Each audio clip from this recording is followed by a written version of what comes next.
संतान की दीर्घायु की कामना से रखा जाने वाला व्रत, जिसको कि अलग अलग प्रदेशों में अलग अलग नाम से जाना जाता है, जैसे कि हलष्ठी व्रत, हरछठ व्रत, कमर षष्ठ, लीलई षष्ठ और चंदन षष्ठ। इस व्रत की कई पौराणिक और प्रचलित कथाएं हैं, जो इस प्रकार से है। पहली कथा के अनुसार मथुरा के राजा कंस अपनी बहन देवकी को विवाह के उपरांत विदा करने जा रहे थे, तो आकाशवाणी के वचन सुन करके कि देवकी का 8वें गर्भ में तेरी मृत्यु का कारण होगा, जानकर बहन बहनोई को कारागार में डाल दिया और वसुदेव देवकी के 6 पुत्रों को एक एक करके कंस ने मार डाला। जब 7वें बच्चे के जन्म का समय नजदीक आया, तो देवर्षि नारद जी वसुदेव देवकी से मिलने पहुंचे और उनके दुख का कारण जानकर देवकी को हलष्ठी देवी के व्रत को रखने की सलाह दी। देवकी ने नारद जी से हलष्ठी व्रत की महिमा और कथा पूछी, तो नारद ने पुरातन कथा कहना प्रारंभ किया कि चंद्रवर्त नाम का एक राजा हुआ करता था, जिनका एक ही पुत्र था। राजा ने राहगीरों के लिए तालाब खुदवाए, किंतु उसमें जल ना रहा, सूख गया। राहगीर उस रास्ते से गुजरते और सूखे तालाब को देखकर राजा को गाली देते थे। इस खबर को सुनकर राजा दुखित हुए कि मैंने तालाब खुदवाया, मेरा धन और धर्म दोनों ही व्यर्थ गया।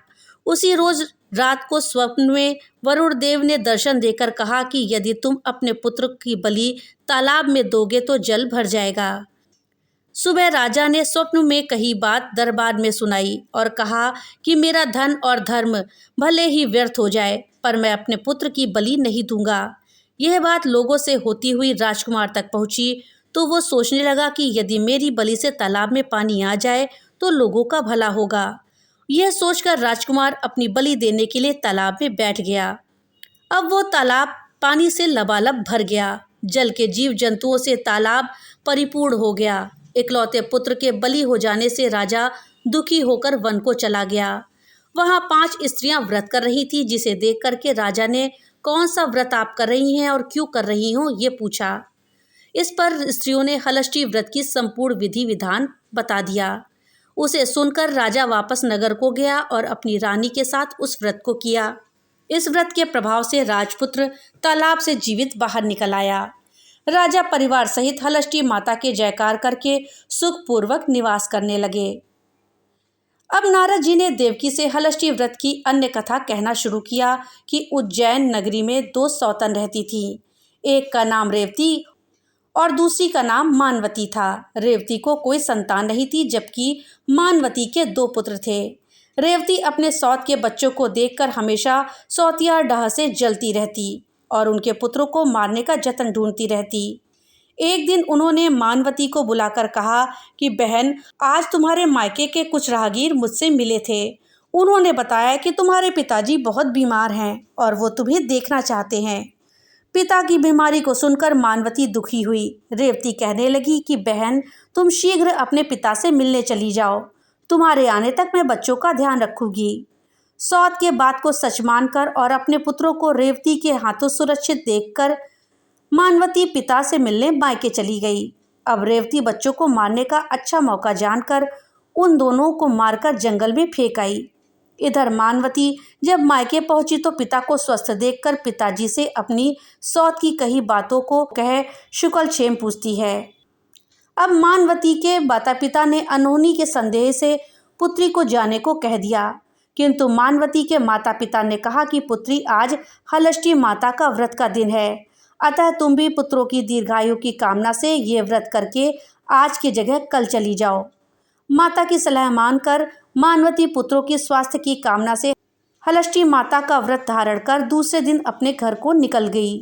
रास्ते में वही जंगल पड़ा और वहां अपने बच्चों को खेलते देखकर उनसे पूछती है कि तुम लोग यहाँ कैसे पहुँचे। तब पुत्रों ने बताया कि आपके चले जाने पर हमारी दूसरी माता रेवती ने हमें मारकर यहाँ फेंक दिया था, तभी फिर एक दूसरी स्त्री ने हमें फिर से जिंदा कर दिया। अब मानवती को ये समझते देर ना लगी कि ये सब हलष्ठी माता की कृपा से हुआ है। अब माता की जयकार करती ही वो घर को चली गई। नगर में मानवती के पुत्रों को पुनः जीवित देखकर और माता हलष्ठी की महिमा जानकर सभी स्त्रियां हलष्ठी का व्रत करने लगीं। नारद जी ने देवकी से हलष्ठी के व्रत की एक और कथा कहना प्रारंभ किया कि दक्षिण में एक सुंदर नगर है। वहाँ एक बनिया अपनी भार्या के साथ रहता था। दोनों पति पत्नी स्वभाव से बहुत अच्छे और संस्कारी थे। बनिया की पत्नी गर्भवती होती संतान को जन्म देती थी, परंतु भाग्यवश उनके संतान कुछ समय बाद मर जाती थी। इस प्रकार एक एक करके बनिया की पत्नी के 6 संतान मृत्यु को प्राप्त हो गई। इस कारण दोनों पति पत्नी बहुत दुखी होकर मरने के उद्देश्य लेकर घर से वन की ओर चले गए। वहां जंगल में एक साधु से उनकी भेंट हुई तो उन्होंने साधु से अपनी व्यथा कह सुनाई। साधु ने ध्यान लगाकर देखा कि बनिया की संतानें कहाँ हैं। साधु ध्यान में यम, कुबेर, वरुण, इंद्रादि लोक में ढूंढा, किंतु जब वहां बनिया के बच्चे नहीं दिखाई दिए तो साधु ब्रह्मलोक को गए। वहां साधु ने बनिया के सारे संतान को देखकर उन्हें अपने माता पिता के पास लौटने का आग्रह किया। बच्चों ने वापस लौटने से मना करते हुए कहा कि मुनिवर, इससे पूर्व हम कई बार जन्म ले चुके हैं। हम किस किस माता पिता को याद रख के उनके पास जाएं। हम जन्म, मृत्यु और गर्भ के चक्कर से अब मुक्त हो गए हैं। अब हम नहीं जाना चाहते। तब साधु ने बनिया को दीर्घजीवी संतान की प्राप्ति का उससे उपाय पूछा। उन आत्माओं ने कहा कि अगर बनिया उनकी पत्नी माता हलष्ठी का व्रत का पूजन करे और कथा श्रवण करके अपने पुत्रों को व्रतोपरांत जल से भीगा कपड़ा लगाएं तो उनका वह बालक दीर्घजीवी होगा। उन आत्माओं से इस प्रकार सुनकर के साधु ध्यान से वापस आकर के बनिया से हलष्ठी व्रत कथा नियम आदि को बताया। साधु से इस विधि विधान को सुनकर दोनों पति पत्नी घर आ गए। कुछ समय के बाद जब हलष्ठी माता का व्रत का दिन आया तो उन्होंने व्रत रखा और संतान प्राप्ति का वर मांगा। माता हलष्ठी की कृपा से अब बनिया की पत्नी फिर से गर्भवती हुई और एक सुंदर संतान को जन्म दिया। अगले व्रत पर उन्होंने साधु के बताए अनुसार पुत्र को पोता मारा और माता की कृपा से अब उनके संतान दीर्घायु को प्राप्त हुई। बनिया का पूरा परिवार प्रसन्नता पूर्वक जीवन यापन करने लगा। एक बार राजा युधिष्ठिर ने भगवान श्री कृष्ण से अत्यंत शोक संतप्त भाव से कहा, हे देवकी नंदन, सुभद्रा अपने पुत्र अभिमन्यु के मरणोपरांत शोक संतप्त है। वह अभिमन्यु की भार्या उत्तरा के गर्भ की संतान भी ब्रह्मास्त्र के तेज से दग्ध हो रही है, क्योंकि दुष्ट अश्वत्थामा ने गर्भ को निस्तेज कर दिया है। द्रौपदी भी अपने 5 पुत्रों के मारे जाने से अत्यंत दुखी है। अतः इस महादुख के उत्थान के हेतु कोई उपाय बताइए। तब श्री कृष्ण जी ने कहा, राजन, अगर उत्तरा मेरे बताए इस अपूर्व व्रत को करे तो गर्भ का निस्तेज शिशु पुनर्जीवित हो जाएगा। यह व्रत जो भाद्रपद की कृष्ण पक्ष षष्ठी पर भगवान शिव, पार्वती, गणेश और स्वामी कार्तिकेय की विधि विधान द्वारा पूजन पुत्र पौत्र की अल्पायु व शोक के महादुख से मुक्ति प्रदाता है। इस व्रत के संदर्भ में श्री कृष्ण ने राजा युधिष्ठिर को कथा बताते हैं कि पूर्व काल में सुभद्र नाम का एक राजा था, जिनकी रानी का नाम सुवर्णा था। राजा रानी को एक हस्ती नामक पुत्र था। एक बार राजपुत्र हस्तिधाय माँ के साथ गंगा जी स्नान करने गया। बाल स्वभाव के कारण हस्ती जल में खेलने लगा। तभी एक ग्राह ने उसे खींचते हुए जल के अंदर ले लिया। इसकी सूचना धाय माँ ने जाकर रानी सुवर्णा से कहा। इस पर रानी ने क्रोधवश धाय माँ के पुत्र को धधकते हुए आग में डाल दिया। पुत्र शोक से व्याकुल धाय माँ निर्जन वन को चली गई और वन में एक सुनसान मंदिर के पास रहने लगी। वन में सूखा तृण, धान्य, महुआ आदि जो मिलता खाती और मंदिर में विराजित शिव, पार्वती, गणेश जी की पूजा करके दिन व्यतीत करने लगी। इधर नगर में एक अद्भुत घटना घटित हुई कि धाय माँ का पुत्र आग की भट्टी से जीवित निकल आया और खेलने लगा। यह खबर पूरे नगर में फैलते हुए राजा रानी के पास पहुंची तो उन्होंने इस घटना के विशेष में पुरोहितों से पूछा। तभी सौभाग्य से वहां दुर्वासा ऋषि पहुंच गए। राजा रानी ने ऋषि का पूजन कर धाय पुत्र के जीवित हो जाने का कारण पूछा तो दुर्वासा जी ने कहा कि राजन, आपके डर से धाय माँ एक जंगल में एकांत होकर व्रत कर रही हैं। यह सब उसी के व्रत का प्रभाव है। अब राजा रानी सभी नगरवासियों के साथ दुर्वासा जी की अगुवाई में उस जंगल में धाय के पास गए। उस व्रत के विषय में अधिक जानकारी पूछी। तब धाय ने कहा कि राजन, मैं पुत्र शोक से दुखित होकर यहाँ रहने लगी और यहाँ व्रत ग्रहण कर भगवान शिव, पार्वती, गणेश जी और स्वामी कार्तिकेय जी का पूजन करके सूखा तृण, धान्य, महुआ आदि खाकर रहने लगी। तब रात को मेरे स्वप्न में शिव परिवार के दर्शन हुए और तुम्हारा पुत्र जीवित हो जाएगा, इस बात का वरदान मिला। अब रानी ने व्रत की विधि विधान को पूछा तो दुर्वासा जी ने हलष्टी व्रत की संपूर्ण विधि विधान बताया। राजा रानी ने हलष्टी की महिमा का जानकर व्रत को किया।